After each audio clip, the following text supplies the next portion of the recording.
Boa tarde a todos e a todas. Nós teremos uma palestra diferentemente do anunciado, nós teríamos uma palestra com Fábio, mas o Fábio precisou estar hoje em Genebra numa reunião como é que é em inglês?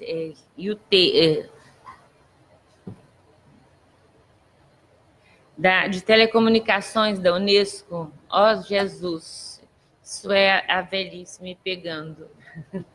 Se eu contar que eu fui 1 ano e meio consultora dessa organização. Bom, o fato é que o Fábio não pôde vir e ele convidou a Adriane Buarque de Holanda para substituí-lo. Tá? Eu vou ler rapidamente parte do currículo da Adriane. Ela é pós-doutoranda em estudos culturais pela Universidade de São Paulo, está trabalhando com pesquisa de inteligência artificial e eleições no governo de São Paulo, é doutoranda em comunicação pela Universidade Federal Fluminense, mestre em comunicação pela Universidade Federal do Rio Grande do Sul, graduada em comunicação social pela Universidade Católica de Pelotas, graduada em Comunicação Social e Relações Públicas pela Universidade Católica de Pelotas, professora do curso de Publicidade e Propaganda do Centro Universitário Augusto Mota, professora de Publicidade e Jornalismo da Escola Superior de Propaganda e Marketing do Rio e da Universidade Veiga de Almeida. Tem experiência na área de publicidade digital, é coordenadora da agência Escola Origem da SPM Rio, e vai mais uma porção de coisas aqui interessantíssimas sobre o currículo da Adriane. E por que eu convidei o Fábio? Porque eu planejei uma palestra sobre dados abertos. Porque eu acredito que mais cedo ou mais tarde o Arquivo Nacional precisará começar a coletar dados em formato aberto e abrir os seus dados, os dados produzidos, gerados ou custodiados pelo Arquivo Nacional, porque, como diz no título da nossa palestra, os dados são a nova energia. Eu costumo dizer, não tem aquele orange is a new black, então eu falo que os dados são os novos pretinho básico. O Fábio havia proposto, vamos pôr os dados novo petróleo. Eu falei, não, petróleo é matriz energética antiga, fóssil, poluidor, vamos colocar só energia, entendeu?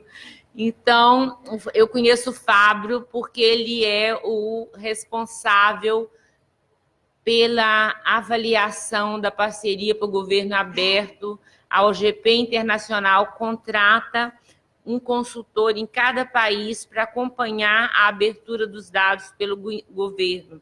E ele era o nosso IMS, junto à CGU, e como eu trabalhava na parceria para o governo aberto, representando a Open Knowledge, uma das organizações da sociedade civil envolvidas nos planos de governo aberto, eu conhecia o trabalho dele no ITS, e ele me disse, Neide, eu jamais encaminharia você uma pessoa que não fosse competente o suficiente.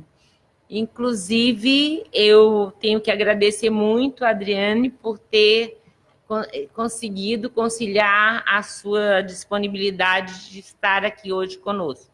Com a palavra, Adriane. Boa tarde a todos. É uma honra, né? Um prazer estar aqui discutindo sobre dados, inteligência artificial e algoritmo, né? Que eu acho, na minha visão, é uma nova tendência de mercado, né? A gente vai falar um pouco de dados abertos, mas a gente está vendo muito esse uso dos dados pelas empresas, como geração de negócios, né? Então, eu, como publicitária, eu tenho uma disciplina que eu trabalho, que é uma disciplina de inteligência artificial, que a gente está realmente discutindo, né, como que é essa probabilidade dos dados, essa questão ética dos dados, né? Então, se a gente pegar filmes de referência, né, Eu tenho filme hoje, que foi lançado, acho que no final do ano passado, que é aquele documentário, que é Privacidade Hackeada, né, que conta um pouquinho do uso dos dados, né, pela Cambridge Analytica, e como ela conseguiu transformar a campanha do Trump, né, e até um professor universitário, ele começa a querer os seus dados de volta, né, então todo o documentário passa em cima desses dados. Então, quanto dado as pessoas recolhem da gente? O que elas fazem com todos esses dados, né? Então, a gente está numa discussão exatamente pensando nessa questão dessa aplicabilidade dos dados, né? Então, deixa eu ver se funciona por aqui. Eu trouxe um pouquinho a apresentação do Fábio, mas eu também vou falar, vou usar um pouco meu conhecimento. Acho melhor. Mais próxima. Senão não vai dar. Leva o seu computador.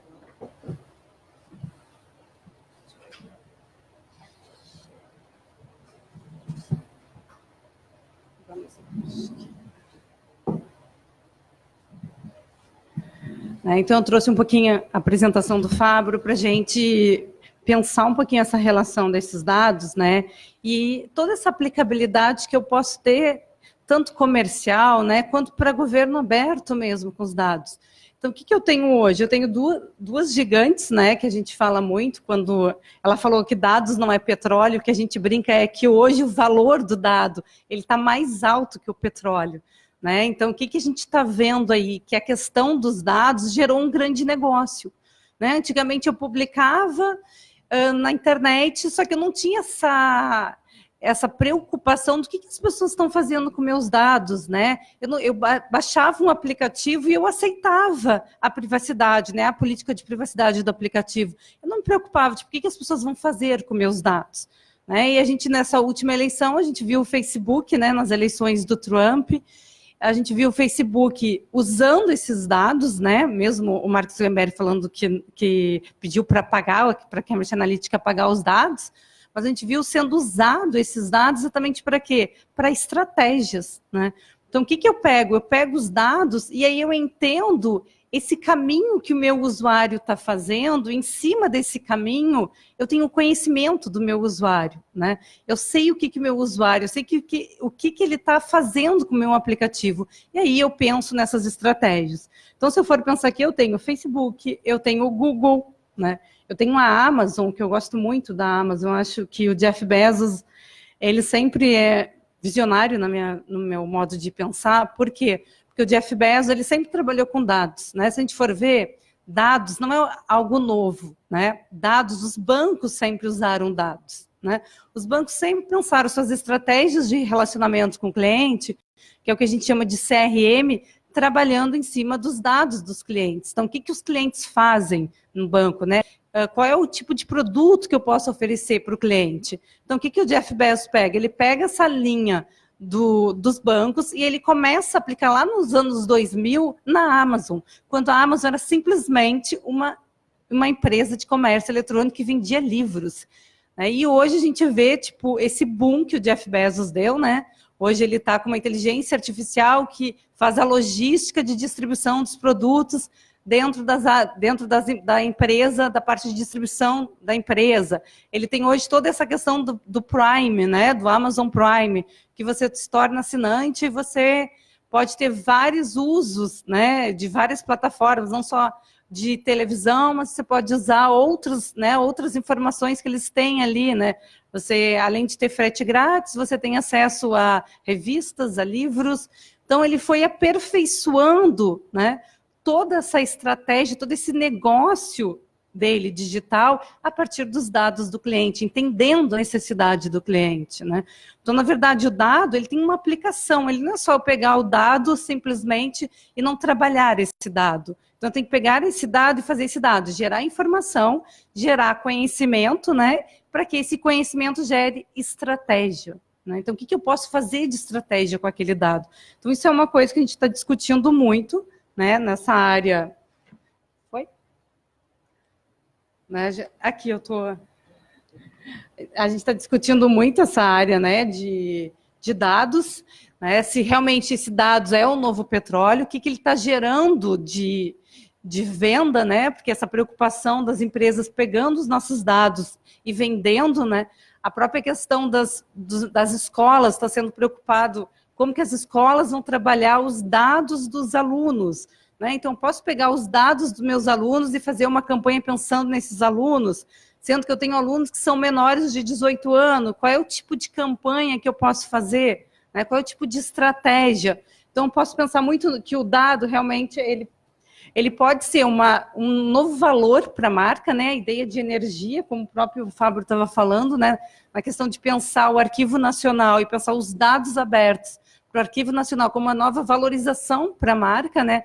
Digamos assim, pensando no reposicionamento, como esses dados podem ajudar, né? Outras pesquisas, né? Então, eu, enquanto analista, cientista de dados, eu poder ter acesso a mais dados, né? Esses dados não ficarem fechados, como são das empresas privadas, né, que muitos dados são fechados, até porque eles têm estratégias em cima desses dados, né, uma estratégia mais mercadológica, né.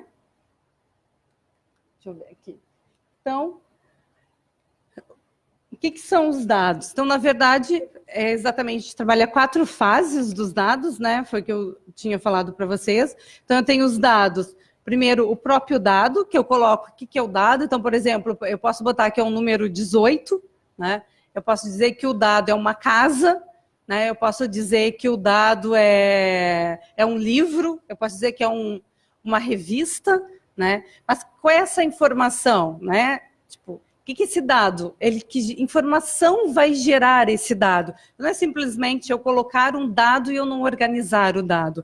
A preocupação é, esse dado ele tem que ter uma organização. Então, o que eu posso fazer? Eu coloquei o dado e eu sei que o dado ele tem que gerar uma informação. Então, o que é a revista? É uma revista de ciências sociais, né? Então, essa revista, qual é o conhecimento que eu quero levar dessa revista? Qual é o debate dessa revista de ciências sociais?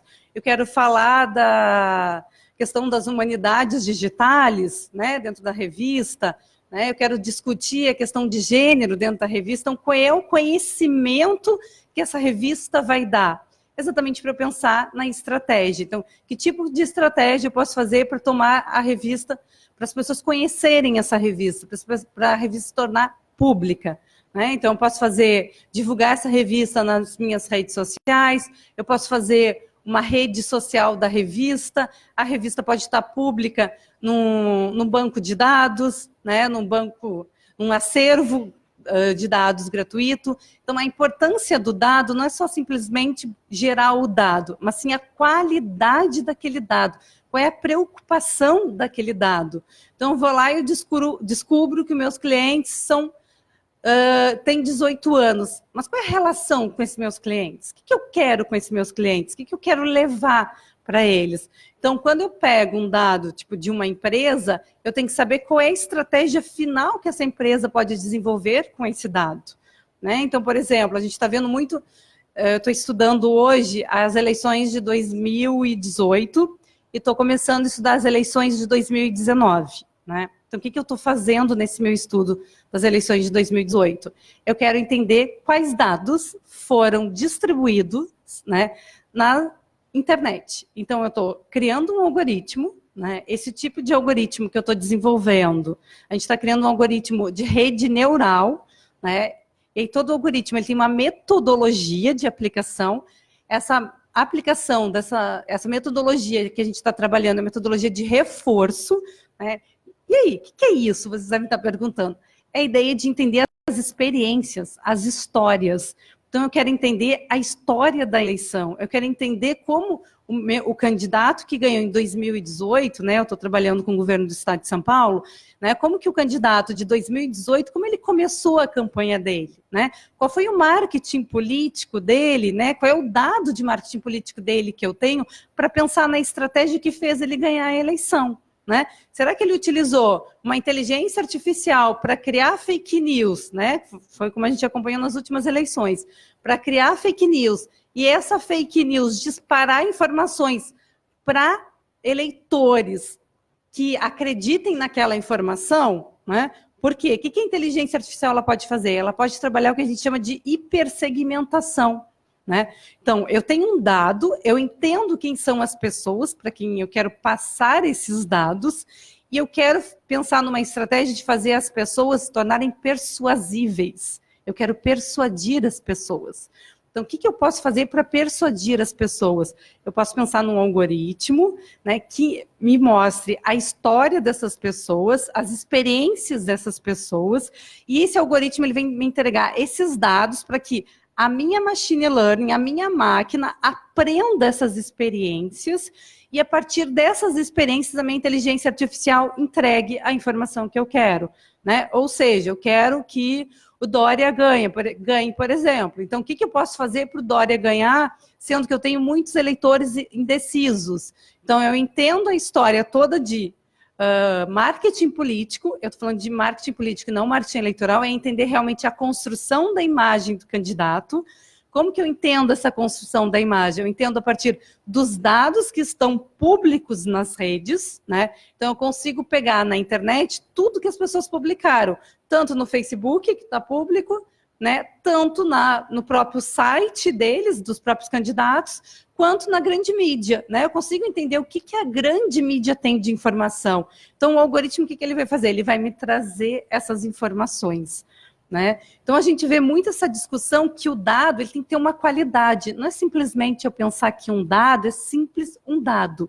Não, ele é um dado que tem que transformar em informação, essa informação tem que transformar em conhecimento, e esse conhecimento tem que pensar em sabedoria, em estratégia, como eu posso utilizar esse dado estrategicamente de acordo com aquele objetivo, né, de quem me contratou, né, ou com o objetivo de fazer uma inteligência artificial, entregar essa informação para o cliente, né, ou para o eleitor, ou para o leitor, né. Hoje, não sei se vocês viram que a Globo lançou, né, a primeira âncora, que é uma inteligência artificial, né? Vocês já viram? A inteligência artificial do Jornal Nacional, eles criaram uma âncora que é uma inteligência artificial, né?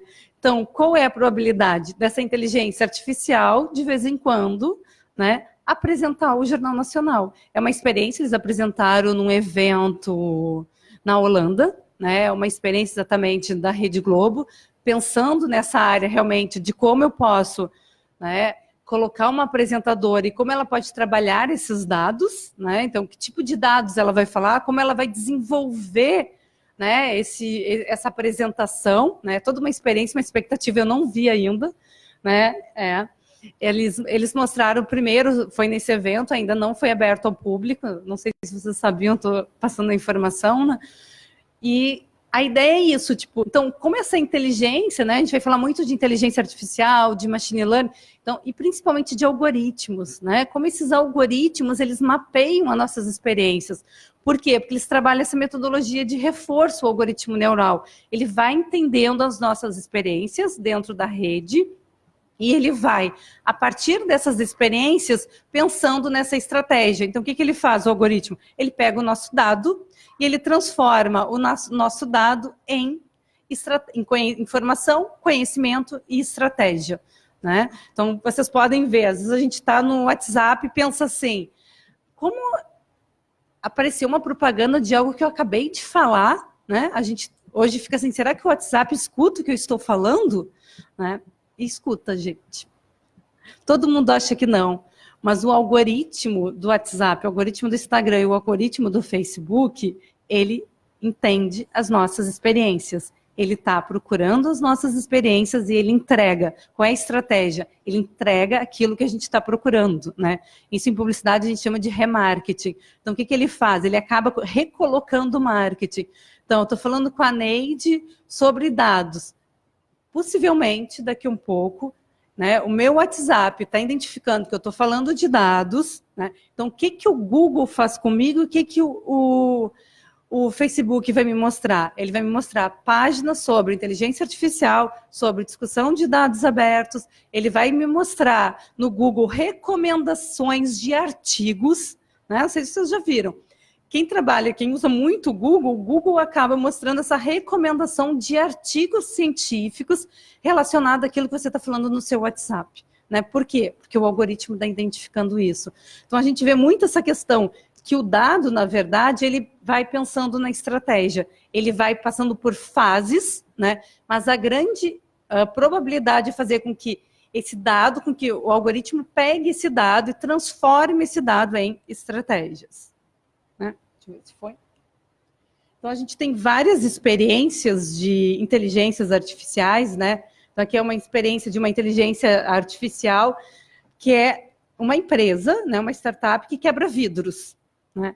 O que essa inteligência artificial quer saber de quebrar vidros? Né? Qual é a experiência que ela pode trazer? Então, cada vidro que ela quebra é uma experiência. Né? O que essa experiência vai gerando, gente? Dados. O que esses dados vão dando? Informações. Né? Tipo, a quantidade de vidros, o que esse vidro pode acontecer, né? Tipo, as formas de quebrar do vidro, né? O que isso pode gerar? Um conhecimento. E aí, o que eu posso pensar? Em estratégias para melhorar, né, a qualidade do vidro, o tipo de material que eu posso colocar, né? Como que eu posso trabalhar o vidro. Então, o que acontece com essas startups? Hoje, a gente vê muita startup experiência mesmo, trabalhando essas questões experimentais, né, que eu mostro a forma como ele quebra os vidros, eles quebram vários vidros, exatamente para trazer essas informações, até para melhorar o próprio processo da empresa, né, então, para trazer, tipo, conhecimento, o que isso pode gerar, né, cada vez que se quebra um vidro, que tipo de conhecimento, que tipo de dado eu estou dentro sobre aquele vidro, né. Eu tenho também, por exemplo, aqui as assistentes pessoais, né, como a gente fala, né, como a Siri, né, como a Cortana da Microsoft, né, a Siri da Apple, né, a Cortana da Microsoft, né, o Watson, né, também da IBM. Então, a gente tem vários assistentes, né, várias inteligências artificiais. Então, quando a gente pega a Siri não sabe quem somos, né. Hoje, eu já tenho iPhone há alguns anos. O que a Siri foi? Ela foi aprendendo quem eu sou. Por quê? Porque ela vai entendendo as minhas histórias. Tudo que eu fui conversando com ela, ou tudo que eu fui executando no meu celular, a Siri foi aprendendo. Então, se eu falo para ela telefonar para alguém, tipo, telefona para minha mãe, eu não falo o nome, e no meu celular está o nome da minha mãe, ela já sabe quem é a minha mãe. Por quê? Porque a partir desse algoritmo, né, a partir dessa experiência que eu tenho com o meu telefone, com a minha assistente pessoal, o que ela vai? Ela vai conhecendo os meus passos, ela vai vendo com quem são as pessoas que eu falo, quais são os nomes dessas pessoas que eu falo, qual é a relação dessas pessoas que eu falo, que eu tenho com elas. Né? Então, ela vai aprendendo. Então, ela não é pronta, gente. A inteligência artificial, a gente sempre fala, né? Ela erra. Né? Se a gente pegar uma das primeiras inteligências artificiais que a gente usou, que foi, né, que a gente usou muito como debate, que foi a TAI da Microsoft. Vocês lembram da TAI da Microsoft? Alguém teve acesso à TAI? A TAI foi uma experiência, né, que a Microsoft fez no Twitter, e a TAI ela se transformou em nazista. Né? Por que a TAI se transformou em nazista? Será que o problema estava no usuário ou o problema estava na tecnologia? Né?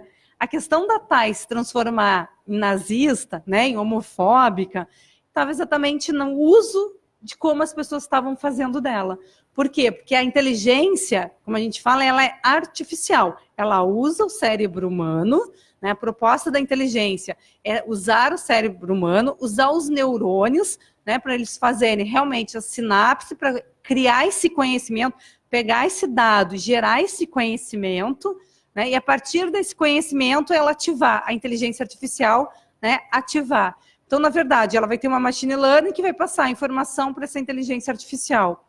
E aí, só que essa machine learning vai passar essa experiência para a inteligência artificial entregar essa experiência, ela vai depender de nós, usuários. Então, nós que criamos a inteligência, a TAI, ela se transformou em nazista e homofóbica porque ela foi criada porque os seres humanos, nós, pessoas, fizemos ela se tornar assim. Então, a gente tem toda uma preocupação na questão da inteligência artificial, né, que as pessoas falam, ela vai substituir o humano, a inteligência, a gente vai ter a guerra das máquinas, né, hoje a gente fala exatamente de uma revolução 4.0, né, que é a revolução das máquinas, que é a nova tendência hoje de discutir essa revolução das máquinas, né, e as pessoas têm medo que as máquinas se revolucionem, né, só que a máquina, ela precisa da gente, ela precisa de alguém, né, que leia esses dados, ela precisa de alguém que comande esses dados. Né? O que aconteceu com a TAI? A TAI foi retirada, porque logo em seguida a Microsoft identificou que a TAI, ela não estava exatamente desenvolvendo o processo que a Microsoft, né, permitia, que a Microsoft estava pensando, né? E assim, gente, a gente teve experiência com o próprio Google, né? O algoritmo do Google também teve problemas quando eles criaram, né? A gente teve problemas também com o Facebook, né? Ele criou, o algoritmo do Facebook, ele criou um novo idioma. Eles tiveram que desativar, porque as pessoas não sabiam o que era aquele novo idioma, né? Então, quando eu vou trabalhar com uma inteligência e com um algoritmo, eu tenho que saber que ele realmente, né, ele precisa exatamente da mão de obra humana, ele precisa do humano exatamente para trabalhar esses dados e para saber fazer o que a gente chama de gerenciamento, de cooperação dentro dos dados, né? Porque dentro de uma inteligência artificial, a gente desenvolve o que a gente chama de PEAs, né? Não sei se vocês já ouviram falar de PEAs, né? Já ouviram falar de PEAs? Os PEAs, eles são exatamente o momento que eu vou construir a minha inteligência a partir das variáveis. Então, um PEA é pensar na performance. Qual é a variável de performance de uma inteligência? Então, eu posso ter uma inteligência exatamente que é um motorista de táxi, né?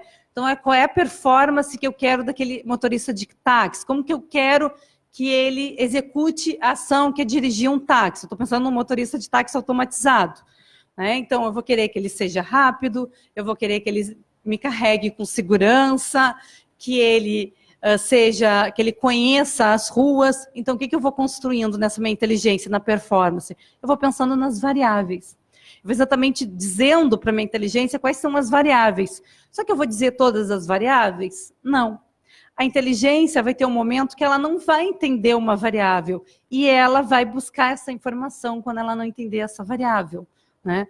Então, eu tenho a performance. Além da performance, eu tenho um ambiente, que é onde essa inteligência vai acontecer, né? Então, essa inteligência, ela pode acontecer na rua, como é o carro. O que vai ter? O que ela vai encontrar nesse ambiente, né? Então, eu tenho a performance e eu tenho um ambiente. O que ela vai encontrar nesse ambiente? Ela vai encontrar rua, ela vai encontrar pedra, ela vai encontrar poste, ela vai encontrar semáforo, ela vai encontrar pedestre, ela vai encontrar uma série de variáveis, né? Eu vou lá e coloco essas variáveis.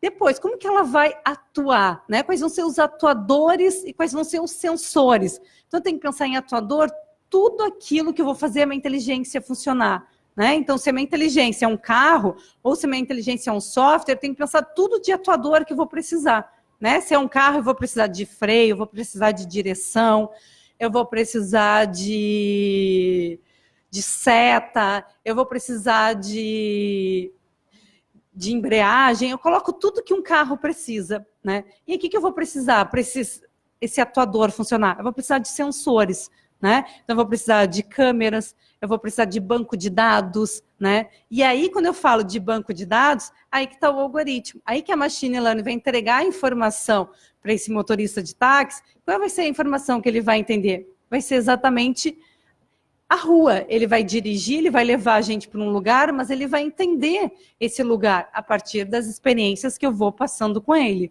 né? Por isso que a gente, não sei se vocês acompanharam o teste da Tesla e Google, que eles fizeram um teste de uma inteligência artificial, um carro que dirigia sozinho e não deu certo, que o carro matou uma pessoa, né? Exatamente por quê? Porque é uma experiência, na verdade, faltou muita informação dessa inteligência artificial. Então, o interessante é que tenha um humano ainda, porque para ele realmente dar, né, os problemas, as variáveis que pode faltarem nessa inteligência, que o próprio algoritmo não entregou e que a machine learning não aprendeu, né? Porque isso é um aprendizado, né? Então, eu tenho uma inteligência artificial e ela vai aprender com quem? Com a máquina, né? Que é o que a gente chama de machine learning. E da onde vem essa informação da machine learning? Vem do algoritmo. E esse algoritmo vem exatamente da onde? Das experiências que cada um de nós estamos tendo, né? Então, a gente vê várias experiências, né? Que estava falando para vocês deixa eu ver aqui. Né? Então, essas várias experiências que eu tenho com os dados, então, quais vão ser esses valores de dados que eu tenho, né? Então, o que eu tenho, o que esses dados podem se transformar, né? Então, é isso que a gente tem que pensar, né? Tipo, eu tenho uma inteligência artificial. Ok, mas o que você quer com essa inteligência? O que você quer gerar, né? Que dados você vai trabalhar? Como você vai distribuir esses dados? Né? Então, o que eu posso fazer? Qual é o investimento que você vai ter? Porque a gente está falando aí de dados, mas a gente sabe que a gente precisa de criar um Big Data, e esse Big Data eu preciso de vários computadores para minerar essas informações, né? Então, que investimentos as empresas realmente estão pensando em fazer? A gente já se deparou com muitas empresas hoje que eles acham que Big Data é exatamente você baixar o Google Analytics, baixar as tabelas do Google Analytics e ali você está os dados. Não é isso, né? É muito mais que isso, né? O Big Data é realmente você extrair dados, você minerar esses dados, entregar dados com qualidade, né? Saber como você vai usufruir esses dados. Então, é isso.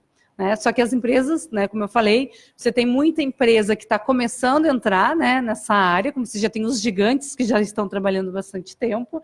Né? Aqui é uma startup que a gente fala, que é a 23andMe, que é uma startup exatamente para a cura de Parkinson. Então, o que eles fizeram? Primeiro, eles pegaram a ideia do código genético, né? Primeiro tem as letrinhas do código, que é a informação. Depois, eu tenho que fazer essas letrinhas gerar, né? Tipo, eu tenho as letrinhas que são os dados, eu tenho que fazer essas letrinhas gerar informação, que é o código, né? O que esse código pode extrair? Qual é o tipo de conhecimento que esse código pode trazer? Então, o tipo de conhecimento desse código pode ser exatamente pensar na cura, né, de Parkinson e como vai ser essa cura, como eu vou trabalhar a cura com vários pacientes, né? Então, essa aqui é uma startup, né, a 23andMe, que ela exatamente está trabalhando né, está trabalhando a questão da cura do Parkinson a partir do código genético, né? Eu tenho a startup essa de comidas, né? Então, a gente vê startups de comida trabalhando exatamente a questão da alimentação, o que as pessoas, né, costumam se alimentar.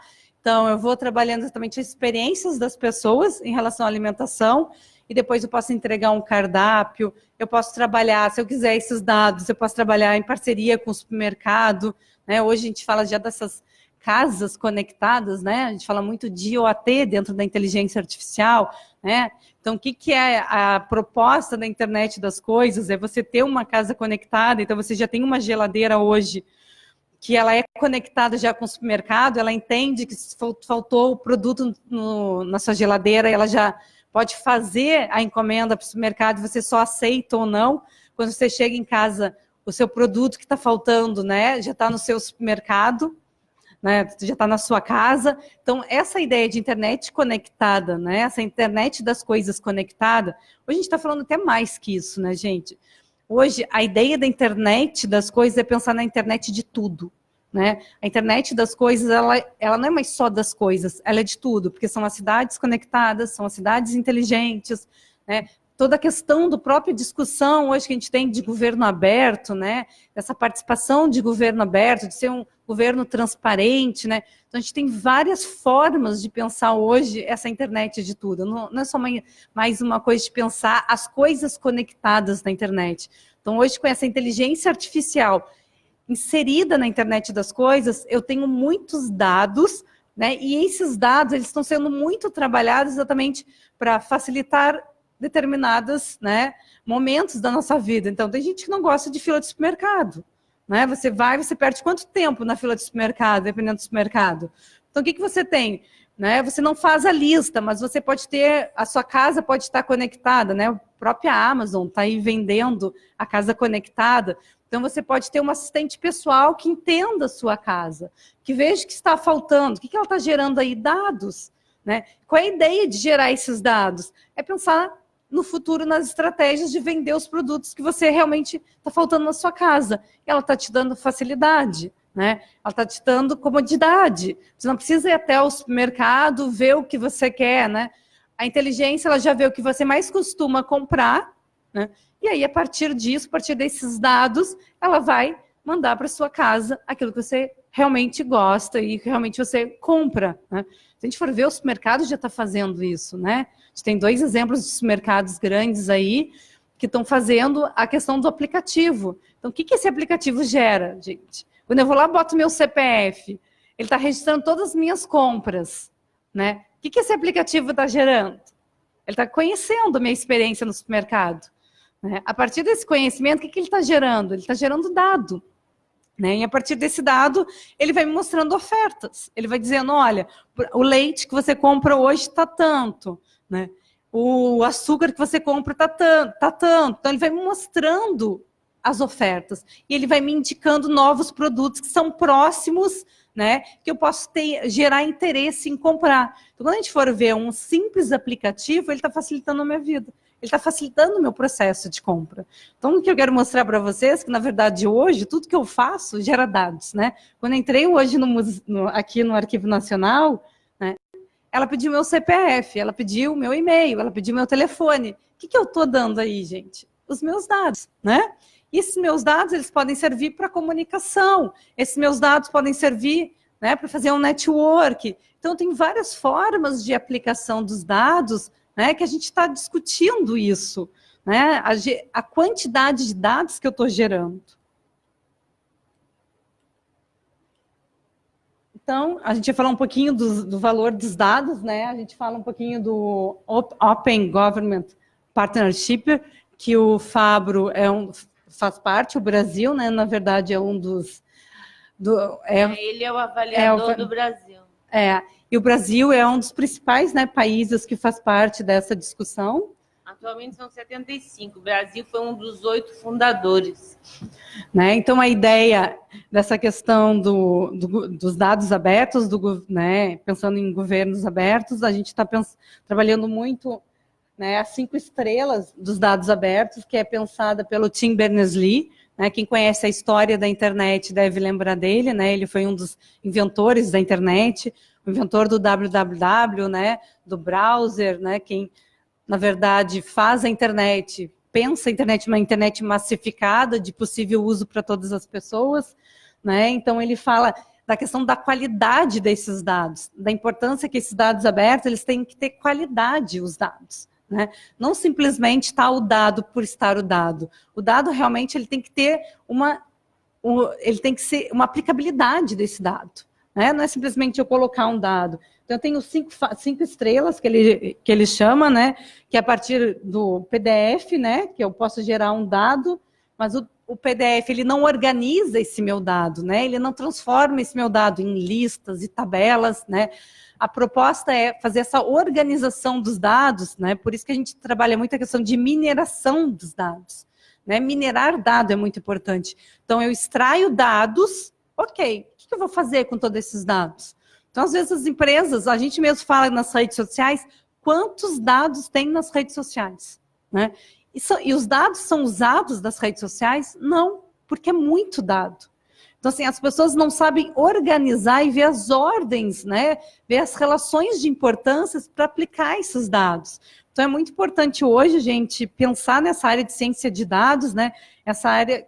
como que eu vou organizar, ter um cientista de dados que me ajude a organizar esses dados, né, para entregar, né, um arquivo de dados organizados, né, para que nessa mineração, né, para que a machine learning, na hora de aprender esses dados, ela consiga aprender os dados organizados. Né? Então, a gente tem essa relação de pensar esses dados, né?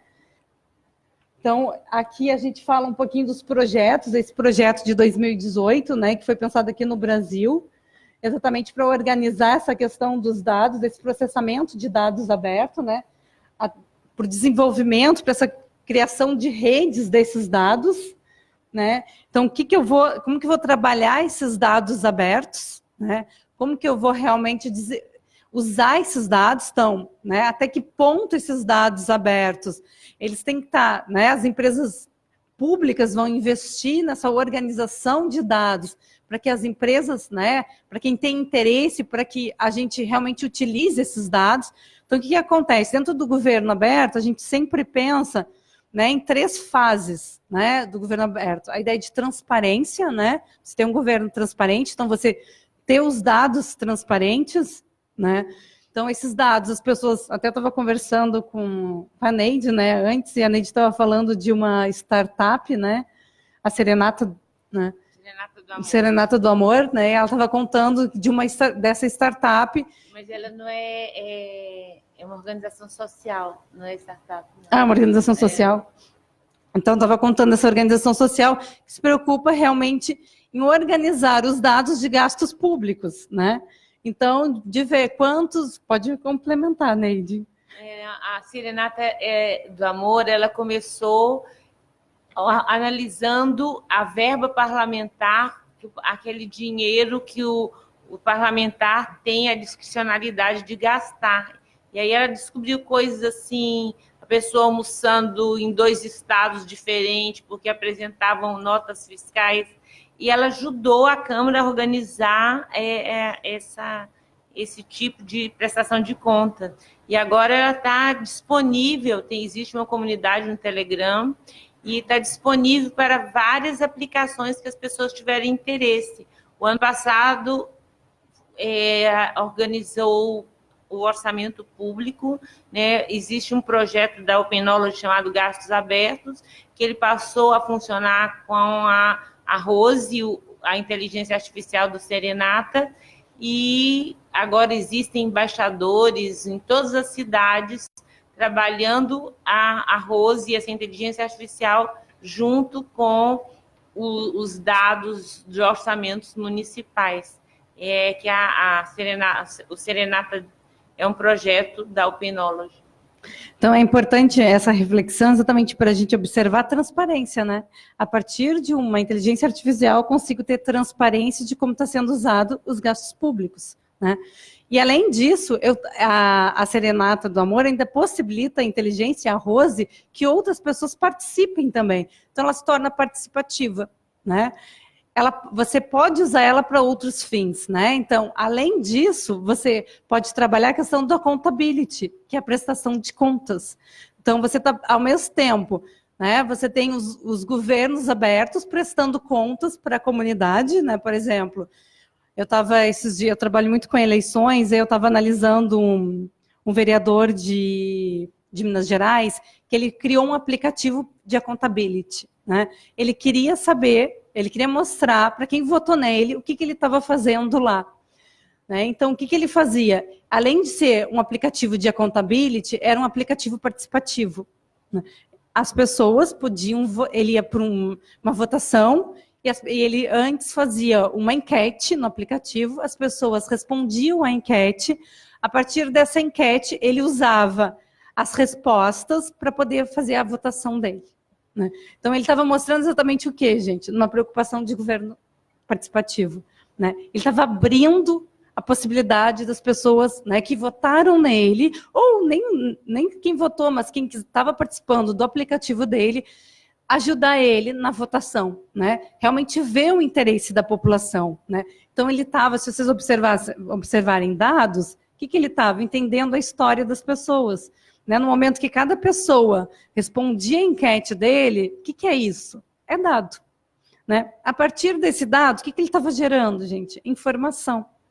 E aí ele gerou o conhecimento, que era se ele era a favor ou não, para ele pensar na estratégia dele, né? Então, a gente vê em política, né? A gente vê vários trabalhos, vários projetos sendo pensados exatamente a partir dos usos de dados, pensando muito nessa questão de participação mesmo do eleitor, né? E é uma forma de accountability também, de prestar contas para a população. Olha, você me elegeu, eu estou me preocupando, estou fazendo isso, né? Mas a gente sabe que isso é um sonho, né? Nem todos, né, os candidatos, nem todas as pessoas estão usando, né, essa tecnologia a favor, né? Então, a gente tem aqui... Então, aí é ou não é, né? Então, o que a gente sabe do futuro da inteligência artificial? Então, a gente tem 3 caminhos da inteligência artificial, né? Então, a gente tem a inteligência que é super rápida, né? Que é a ideia do tipo humano, só que quantitativamente mais rápido. Então, a inteligência artificial, ela é próxima ao humano, mas ela não é igual ao humano, né? Quem acompanhou a série Black Mirror, né? Não sei se vocês acompanharam, tem um episódio da primeira temporada, que é o episódio Volto Logo, que ela perde o marido num acidente de carro. Estou dando um spoiler, tá, gente?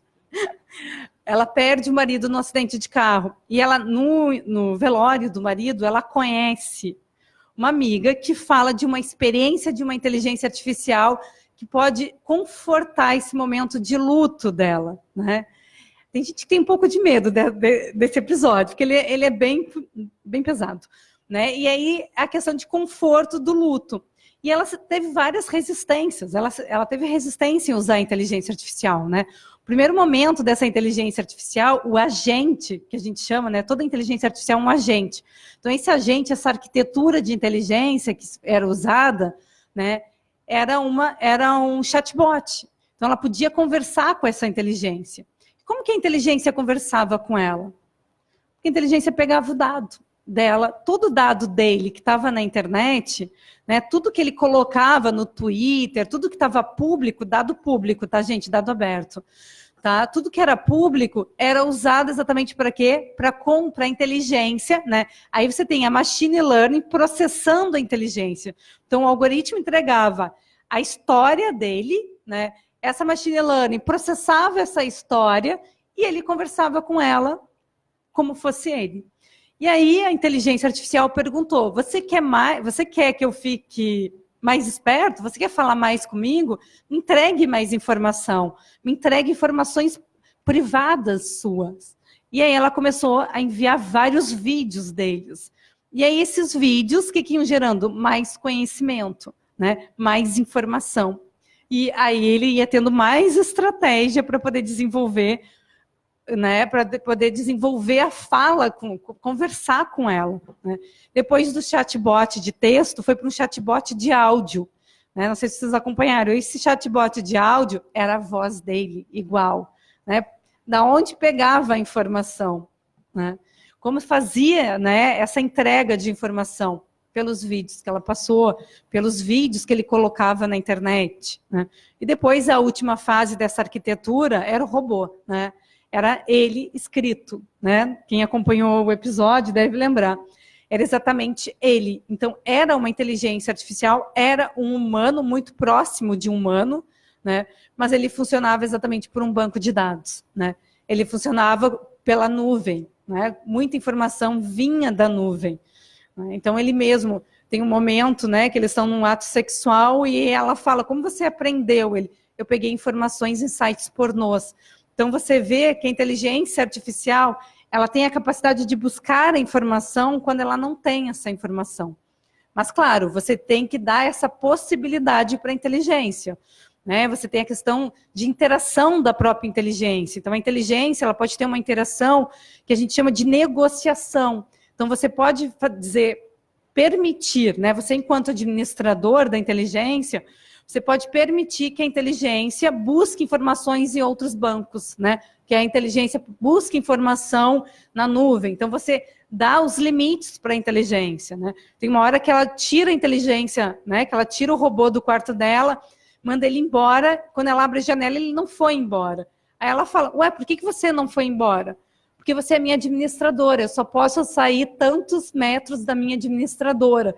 Então, você tem toda uma, né, que a gente chama de uma política de privacidade também de uso da inteligência. Né? Então, você tem uma permissão, o que você pode ou não fazer com a inteligência.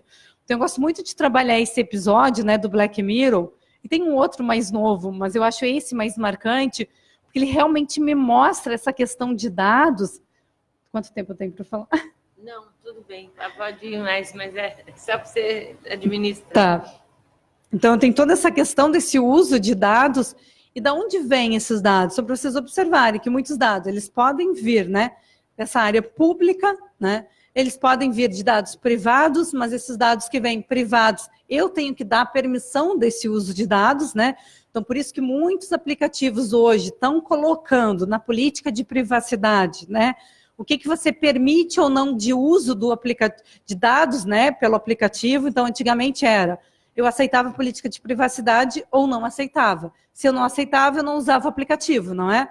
Hoje, os aplicativos estão repensando esse uso. Então, tem vários aplicativos hoje que eles colocam lá qual é o tipo de dados que você permite. Você permite que ele use a sua câmera, você permite que ele pegue o seu áudio, né? Que a gente permite. Né? Tipo, eu vou fazer uma experiência de realidade virtual no museu, aí eu vou usar o QR Code, o que eu tenho que permitir? O uso da minha câmera. Né? O que será que essa empresa está fazendo com esses dados que eu fui gravando? Né? O que será que está sendo trabalhado esses dados? Então, essa questão ética de uso desses dados, a gente tem que pensar, né? Então, como eu posso transformar realmente esses dados? Né? Eu também tenho que pensar no meu... não interferir também no dia a dia do meu usuário. Meu usuário pode não querer dar os dados, então tem que dar essa possibilidade dele não querer usar esses dados. Tá. Então, assim, a gente tem aqui o filme Her também, que é um grande exemplo de inteligência artificial, né? Eu acho hoje o Black Mirror mais marcante que o Her, porque eu acho que realmente ele traça as várias visões realmente de análise dos dados, né? Exatamente como ele não pensa só na iniciação científica, né, na inteligência, no robô, ele pensa como o robô está trabalhando os dados, né, qual é o tipo de análise dos dados que o robô está fazendo, como ele está interpretando, como ele está, na verdade, né, extraindo, minerando esses dados e usando os dados qualificados, né. Aí tem o robô aqui, né, que também na China, que a gente tem essa inteligência artificial, que você pode ir conversando com ele. Eu não sei se vocês estão acompanhando a Tóquio 2020. A gente já está com o manual do anunciante de Tóquio 2020. Então, eles vão ter várias inteligências artificiais, robôs espalhados por Tóquio, né, para ajudar, né, as pessoas quando chegarem para os Jogos Olímpicos. Né. A gente já vai ter inteligências artificiais pensando nas ativações das marcas, né, pensando em mídia OH, né, que é a mídia de rua, né? Como eles vão trabalhar essas mídias a partir dos dados das pessoas que estão nos lugares. Então, a gente já tem todo o manual feito por uma empresa de inteligência artificial que já está pensando esses dados, né? O uso e o trabalho dos dados para os Jogos Olímpicos de 2020. Né? Quem tiver interesse, esse manual está no meio mensagem, eles já disponibilizaram o manual e ele fala exatamente as 5 estratégias que pode ser usado em Tóquio pelos anunciantes, usando inteligência artificial e usando dados. Tá? Então, assim, fechando um pouquinho aqui essa questão, né, do valor do dado. Então, qual é esse valor do dado? Né? Como que eu posso trabalhar essa questão, não só de questão de custos, né, que a gente está falando que o dado vai valer muito, que o dado vai valer mais que petróleo, né, que é o que as empresas estão trabalhando, é o que as empresas estão realmente pensando nessas estratégias. Né? Por que eu falo que o vale mais que petróleo? Porque, na verdade, eu vou trabalhar muitas vezes o que a gente chama de hipersegmentação. Tá? Hipersegmentação é trabalhar para cada tipo de cliente, o que aquele cliente, a experiência daquele cliente, o que aquele cliente realmente quer. Então, tipo, eu posso pegar um aluno, né? Eu posso trabalhar tipo, a base de dados, né? Aqui do Arquivo Nacional. Então, como eu posso usar essa base de dados que tem aqui e gerar valor? Como que eu posso transformar essa base de dados em dados abertos, né? Quais realmente como que eu posso minerar, como que eu posso entregar esses dados, mas dados de valores, que as pessoas realmente possam usar e gerar conhecimento com esses dados e virar estratégia para o próprio, né, para o próprio Arquivo Nacional, né? Que tipo de valor eu posso entregar do dado, né, para o Arquivo Nacional realmente ser reconhecido, né, as pessoas reconhecerem, as pessoas usarem os dados. Que a gente vê muitas bibliotecas hoje, né, tudo é a internet, né, gente? Tudo é o Google. Se a gente for ver, as pessoas não pesquisam mais. As pessoas, os alunos não usam mais. Né? Eu sou professora universitária, eu vejo isso. Elas não usam mais né, as bases de dados. Ah, o Google me fala. Aí você tem o Google Scholar, né, o Google Acadêmico, que ele consegue indexar várias bases de dados. Né? Mas você tem os alunos não olham. O que os alunos olham? O que o Google fala para ele. Então é importante, como eu posso gerar, é importante essa reflexão, né? Como eu posso fazer essas bases de dados hoje, gerar valor e fazer com que essas pessoas enxerguem, venham, né? Transformem isso em conhecimento também, transformem isso em estratégia. E isso que a gente vê, a gente que é pesquisador, que passou anos fazendo mestrado, fazendo doutorado, né? A gente vê as teses engavetadas, né? As pessoas não pesquisam as teses, né? Essa geração millennials, ela é muito imediatista, ela quer o que o Google está dando para ela. Então, como que eu posso mostrar esses dados para ela? Como eu posso realmente fazer essa reflexão e mostrar como essas bases de dados podem realmente gerar conhecimento? E muitas vezes esse conhecimento pode me ajudar na criação de campanhas publicitárias, né? Porque eu não sei, tipo, que tem pesquisas sobre determinadas marcas, que é como gerar valor para a marca. E eu não sei que essas pesquisas estão lá, porque eu não visito essas bases de dados. Eu não conheço essas bases de dados, porque o meu meio acadêmico foi Google, eu não fui atrás. O professor fala, tá, gente? Mas a gente sabe que, né, que há uma resistência hoje, né? A gente compete com essa tecnologia, a gente compete muito com o celular, muito com o WhatsApp, muito com o Instagram, né? Só que como que eu posso fazer isso gerar conhecimento? Eu sou avaliadora de algumas revistas e eu estava esses dias lendo um texto, eu acho que era americano, que eu estava dando parecer, porque a gente é cego, né? A avaliação é cego, então a gente não sabe, mas pelas análises, pelas estratégias de análise, parecia americano o texto. E aí eu observei, e era um texto importante, era um texto que ele falava, tipo, vamos pensar em estratégias de envolver as mídias sociais na sala de aula. Porque é isso, hoje o meu aluno, ele está na mídia social, ele não sai da mídia social. Você acaba uma sala de aula, você acaba uma aula, você está falando de dados, ele pergunta, o que é dado mesmo? O que dado gera?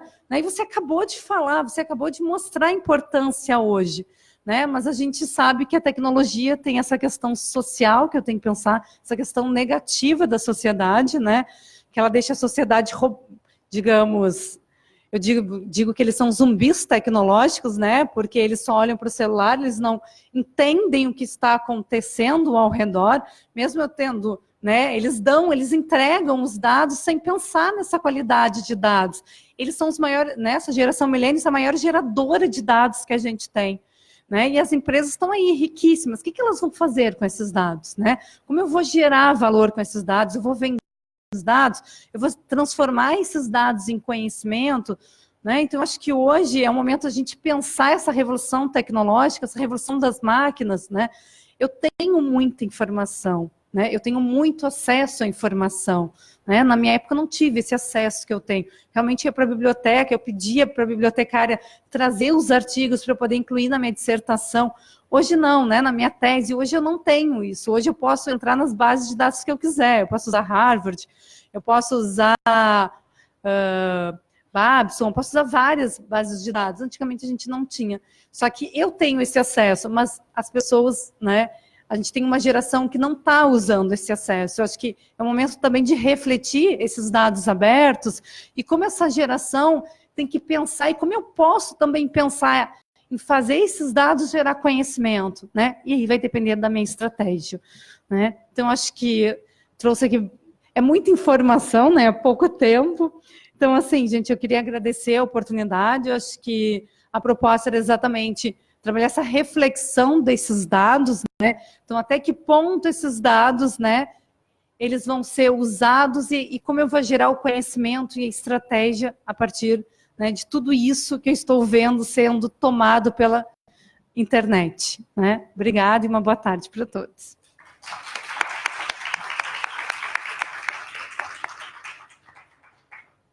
Adriane, eu que agradeço por você ter se aceitado colaborar conosco nesse momento. Para quem não estava aqui, a Adriane veio substituir o Fábio, que precisou estar hoje em Genebra, na União Internacional de Telecomunicações, na UIT, e foi muito bom, foi uma visão panorâmica do uso das inteligências artificiais e como a importância de se preocupar com os dados que estamos gerando por aí, né, para uso, Deus é que sabe como. Então, se alguém tiver alguma pergunta, quiser trocar alguma informação aí com a Adriane.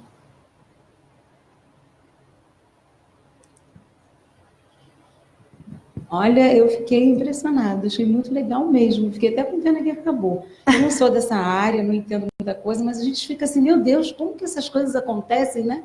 Um dia eu estava na sala aqui e uma colega me chamou para mostrar uma bota, um tênis em formato de bota.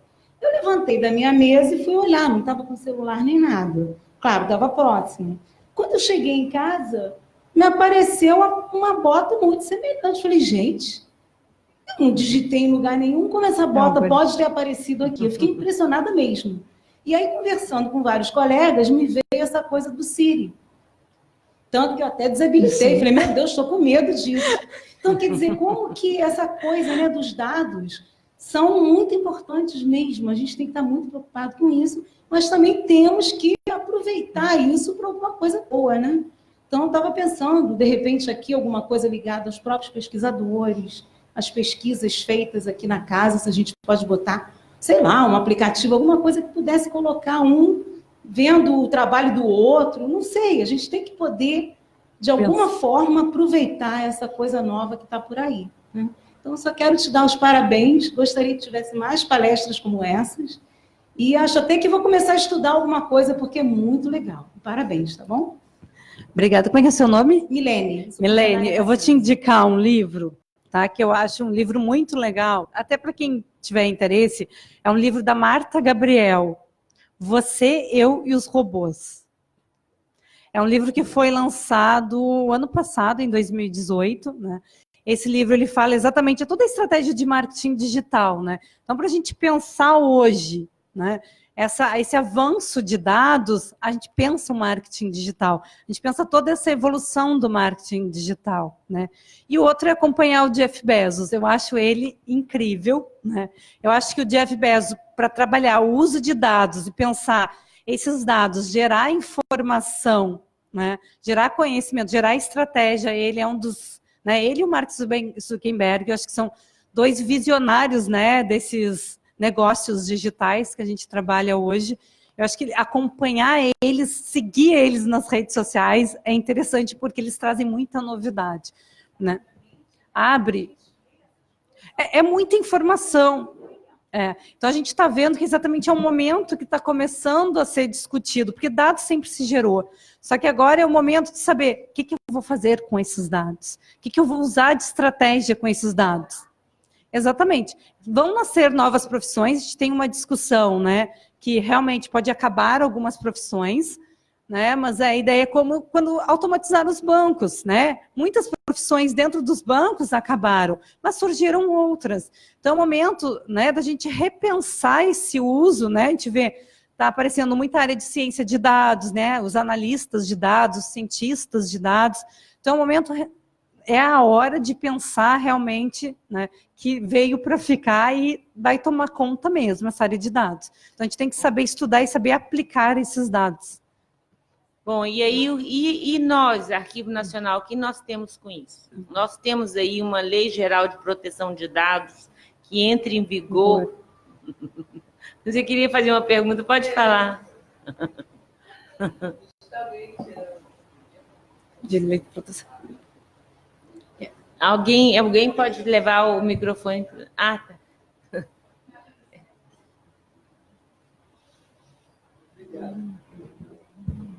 Boa noite. Minha pergunta era justamente sobre essa lei nova de proteção de dados, que tinha um aspecto específico que um professor meu tinha uma vez comentado, que na lei ela proibia a discriminação de dados, ou, como eu posso exemplificar, segregação, no caso de dados pessoais dos usuários. E eu gostaria que comentasse um pouco sobre isso. Sobre que... Não, tudo bem, eu continuo.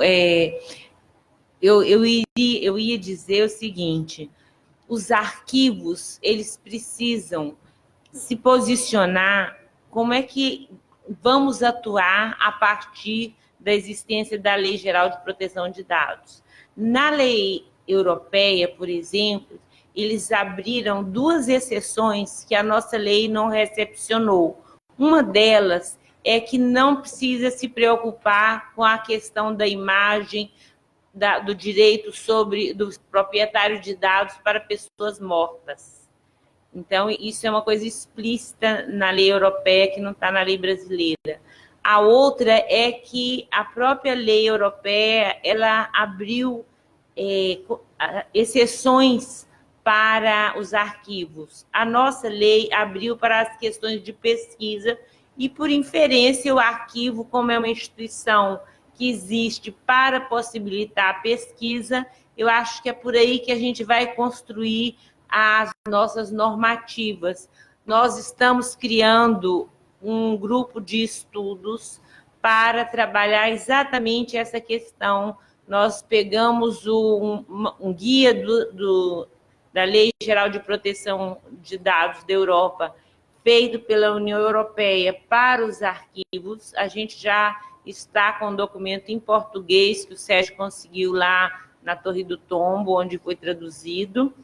E vamos agora analisar esse documento de acordo com a nossa lei e fazer as alterações, adaptações e criar um documento de orientação para os arquivos para a aplicação da Lei Geral de Proteção de Dados.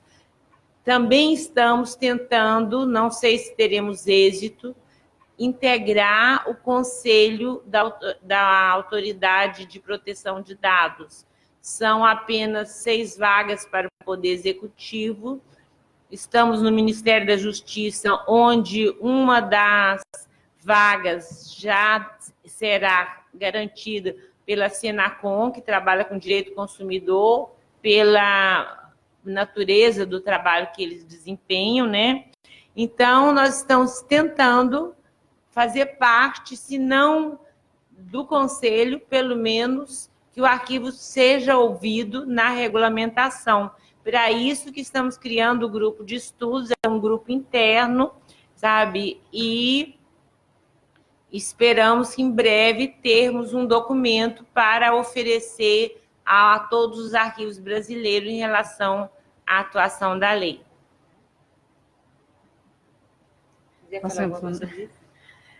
Essa questão da lei é uma... Tipo, eu estava estudando esses dias a lei, eu não sou da área de direito, né? Então, tipo, eu sou muito da parte estratégica, né? Mas a gente tem que entender um pouquinho, né, de como vai funcionar essa lei de proteção de dados, né? Essa regulamentação, na verdade, eles não chamam ainda de lei, né? Eles estão chamando de regulamentação, né? Eu não sei... Mas é uma lei. É uma lei, né? Mas, na verdade, a maioria da mídia está chamando de regulamentação, né, do uso de dados, né? Então, o que eu tenho? Eu tenho algumas coisas que eu posso usar, né? Então, tipo, na parte de política, né? Eu olho muito para essa área de política e de estratégia. Então, na área de política, tem algumas coisas que eles permitem o uso, né? E outras eles não permitem. Então, você vai ter várias formas, se é para bens, né? Como aconteceu com a eleição do Trump. Né? Essa discussão veio muito com a eleição do Trump, né? Então, tipo, como que eu posso usar essa lei? Né? Tipo, o que eu vou poder usar na campanha? Qual vai ser o tipo? Quando eu monto meu planejamento da campanha, eu vou ter que olhar para a lei. Então, todo o planejamento vai ter que ser pensado usando a lei para ver se realmente eu posso usar aqueles dados ou não. Porque a ideia da campanha hoje é pensar sempre, usar os dados para entregar a campanha hipersegmentada. Quer entender? Você é a favor de quê? Eu sou a favor de uma determinada lei, né? Então, eu vou pensar em fazer a minha campanha dizendo que eu apoio aquela lei, para você se tornar um eleitor persuasível, que é o que a gente chama. Na verdade, quem são os eleitores persuasíveis? São aqueles eleitores que eu não sei quem eles vão votar. Então, como que eu sei? Porque eu vou ter uma base de dados, né? Eu tenho um banco de dados nas redes e eu consigo, né? Que foi o que o Facebook entregou para a Cambridge, né? Eles conseguiam ver quem eram aqueles eleitores que não tinham interesse ainda para um determinado candidato. E aí eles iam entregando a campanha pensando naqueles eleitores. Né? E aí eles entregavam vídeos, né? Entregavam peças, né? Você tinha os robôs, né? As inteligências artificiais que comandam as páginas, né? Que são automatizadas. Né? Então, se tinha muito perfil fake, e aí aqueles perfis iam compartilhando em determinados grupos. Né? Claro, hoje, para eu fazer isso, essas estratégias dessa campanha, vai ter que ser olhada a lei de proteção, exatamente a lei de regulamentação, para ver o que eu posso, o que eu não posso. Então, tem várias coisas, tipo, para políticas públicas, né? Usar dados para políticas públicas, não pode. Tem várias coisas hoje que não pode ser usado, né? Eu acho que a questão, o dado tem que ser usado para o fim para o qual ele foi coletado, mas há umas excepcionalidades quando a máquina pública pode precisar do dado e ia haver um intercâmbio aí. Eu estava vendo, tipo, para a questão, tipo, eu posso pegar um dado e se eu for fazer uma política pública, falar sobre alguma coisa, tipo, o mosquito da dengue, né? Aí eu posso usar. Eu estava lendo isso, não sei se eu posso usar para alguns fins que ajudam a sociedade. Agora, para fins eleitorais, eu não posso usar. Entendeu? Pegar um dado, e aí aquele dado é de política pública, eu pensar aquele dado para ganhar uma eleição, eu não posso. Tem várias, né? Você vai ter que estudar, vai ter que ler, pensar na estratégia vendo a regulamentação. Eu tenho certeza que é fácil justificar a necessidade dos arquivos poderem dar acesso a informações que eventualmente possam ter dados pessoais embutidos, porque é a natureza do trabalho do arquivo subsidiar os pesquisadores nas suas atividades. Agora, como a gente vai fazer isso e o que a gente pode fazer é que ainda está meio nebuloso, mas a minha expectativa é que nós possamos colaborar na definição de limites, porque certamente, se nós, Arquivo Nacional, não pensarmos nas nossas necessidades, não irão pensar nisso por nós.